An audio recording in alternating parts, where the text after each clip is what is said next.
Hello guys, I don't know why my worlds keeps disappearing like this, but I'm trying to create a new world. So yeah. Oh, okay. In short, you're not a cycle, but just experiencing real life buffering. Jamais. You're writing the word love, and after the sixth or seventh time it seems wrong. The letters seem strange as they stare back at you. Suddenly you're Okay. wondering, is this how people spell things? A word you've known your whole life has just become nonsense. That is jamais vu, often considered deja vu's evil twin. Instead of your brain registering something as overly familiar, it rejects it entirely. Everyday things seem brand new or strange, like seeing your own name and thinking it's spelled wrong this time. According to experts, jamais is your brain's way of resetting, momentarily halting the connection between recognition and memory. This phenomenon often occurs when there is repetition, Okay. causing your neurons to Oh my god. processing the same input, thus resulting in a temporary revolt. So, no, love didn't just become a weird word. You were gaslit by your brain. Tip of the tongue. Friends are keenly following as you tell a story, and suddenly, Village. the name is right there, within your reach. You squint, snap your fingers, make weird sounds, and even give it a shot. Like, it starts with a K, I swear. However, your friends can't help either. They just lean in and wait for you to figure it out. But even with the pressure, nothing comes to mind. You've just experienced the infamous tip of the tongue glitch. You know the word or phrase, but retrieval stops partway. Think of it like your brain opening the correct file folder, but the exact word fell under the cabinet. Experts believe this occurs because the sound or spelling pathway didn't light up all the way. It explains why you can recall bits like, it's just four letters, but can't remember the actual word. But don't worry, it often comes back to you in 3 age, except no one cares anymore. Childhood amnesia. Someone asks you about your third birthday. Cake, balloons, chaos, and your brain just can't remember anything. It feels like your life before you turned 3 was erased from the archives. Undoubtedly, your parents see a few things, but your memory files are non-existent. Childhood just reared its head. The majority of grown-ups cannot remember early childhood memories because the hippocampus, your brain's memory center, was still developing at the time. Combine that with inadequate language skills and events that weren't properly stored, and things only get worse. So, those old photos? Sorry to break it to you, but they are likely just how you think you remember events when actually you're putting together stories your family tells you. It's not that your childhood wasn't fun, only that your brain was so busy developing to keep records. In other words, your childhood memories are under permanent 404 file archive.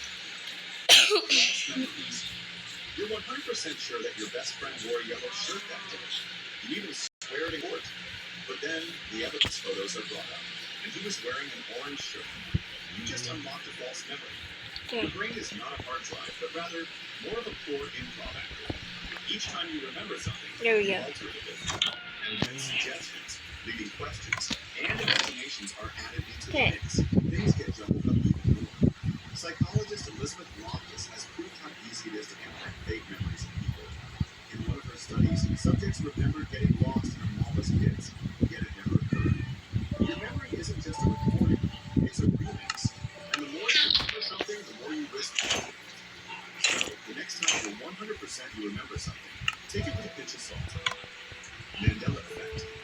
Your phone illuminates your face in your dark bedroom. You're scrolling the comments after getting sucked into a heated debate. Did Pikachu ever have a black tip on his tail? Some commenters swear yes, while others are adamant it's no. That debate just ushered you into the world of the Mandela effect, a memory glitch in which a group of people confidently misremember the same detail. The name comes from people who recalled Nelson Mandela dying in prison in the 1980s when, in reality, he didn't. The Mandela effect happens due to brain effects. You fill in gaps with familiar patterns, for example, assuming that Pikachu's tail matches his ears. Rumors, repetition, and pop culture also play a role in ingraining these errors into people's memories. Consequently, many people start remembering the wrong thing together. Most people, the Mandela effect has become reversals. Regardless of Bro. its harmless to people with Berenstain Bro. Bears, really were the Berenstain Bears. Confabulation. Remember that time you were telling a story at dinner when, partway, you started making stuff up without knowing it? Your friends were impressed, and that only made you keep delivering more and more twists, turns, and punchlines. Well, that's what confabulating is.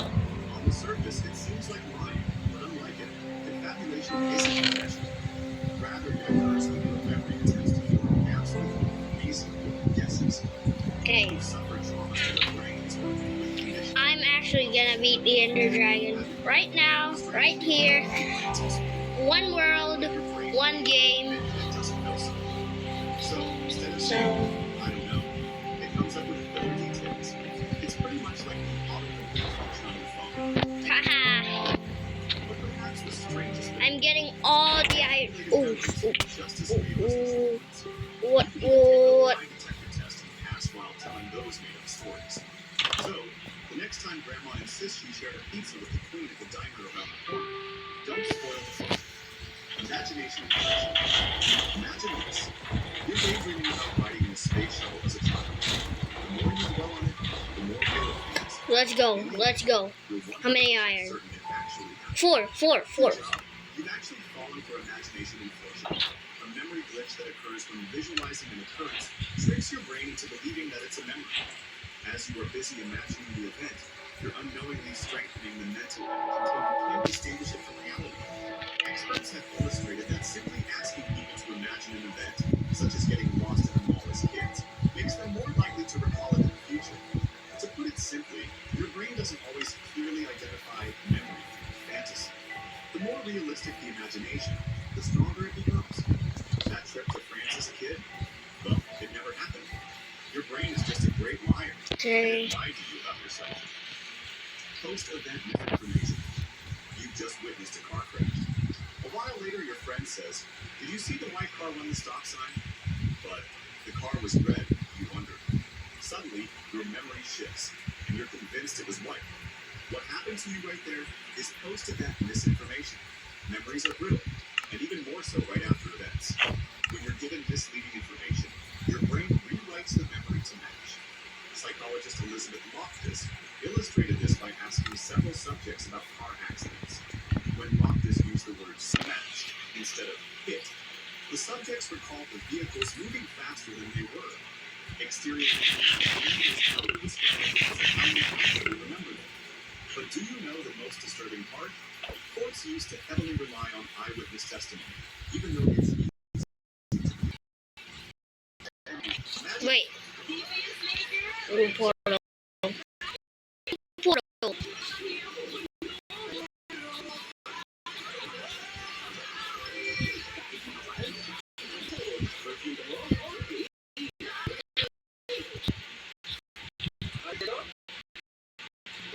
Oof.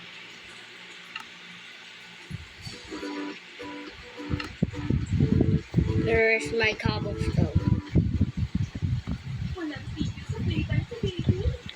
Let's go.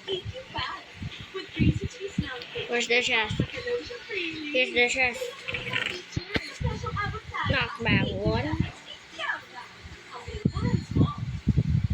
Golden apple, take that. Perfect. Husband.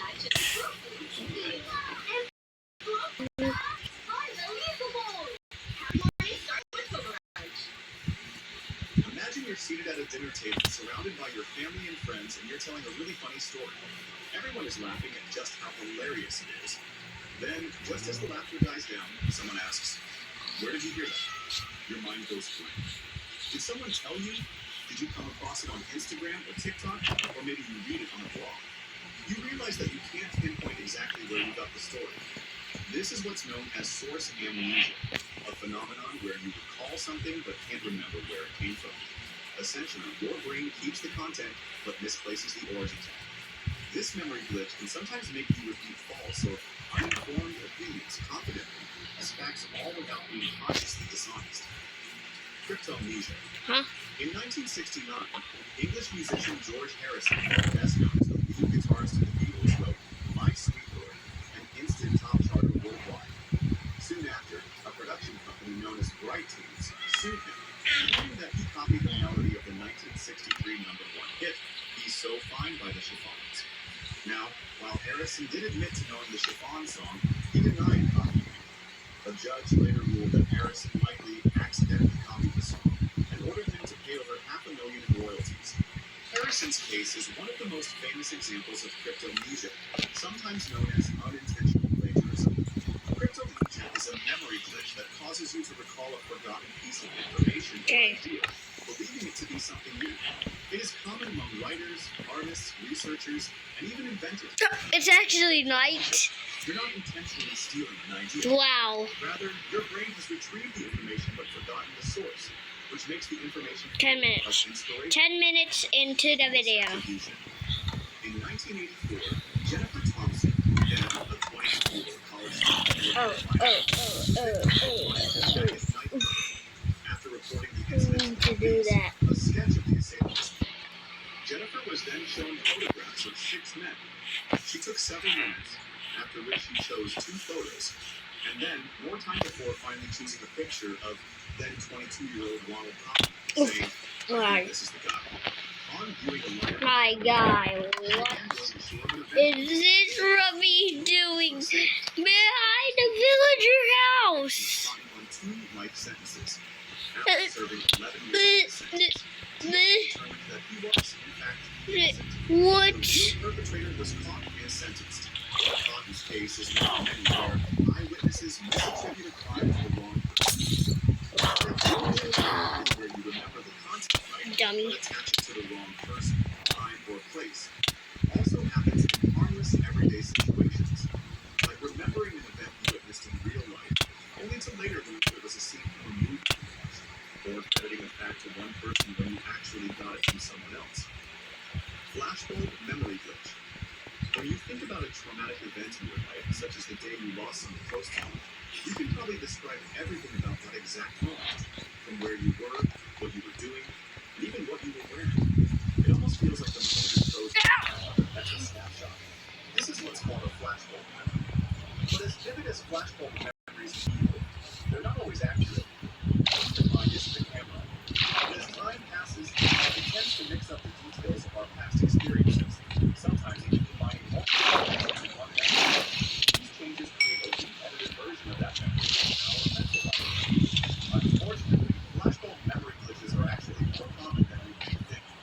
For example, 10 days after September 11th, a group of researchers interviewed several people about their recollection of events and experiences. Then, they conducted a follow-up interview every year for the next couple of years. Throughout the study, the subjects remained confident in their memories about the events of that day. However, the researchers found inconsistencies between these later recollections and the initial interviews. Memory decay. If you were to buy a new phone today, you'd probably spend the first few hours installing all your favorite apps. With time, however, you'll only end up juggling between a handful of those apps on your home screen. Eventually, you forget about all the other apps, and your phone offloads or archives them. This is similar to how your brain works. Unused information or memories fade over time, a phenomenon known as memory decay. Now, a memory doesn't just vanish. However, over time, its strength drops unless you refresh it, and it just becomes harder to retrieve. Okay. This explains why cramming for a test actually works in the short term, but since you never revisit the material, it's almost impossible to recall in the long term. Memory decay helps keep the brain efficient, so it doesn't waste energy remembering every random detail you come across all the time. Overwriting. Picture this. You opened a Word document saved on your computer and add something new. So, type the new details and save, and close the document. Later, you realize that you erased part of the original text, and now it's gone forever. This is known as overwriting, something that your brain does a lot too. When you retrieve a memory, your brain reactivates it, kind of like opening a file on your computer. However, when you restore that memory, new details often sink in. What? Recycles the original memory. Spider, yes. Kill me. Kill me. Kill me. Please, I want to get out of the game. Let's go. Okay, ending the video here. See you guys in the next video. See you guys in the next video.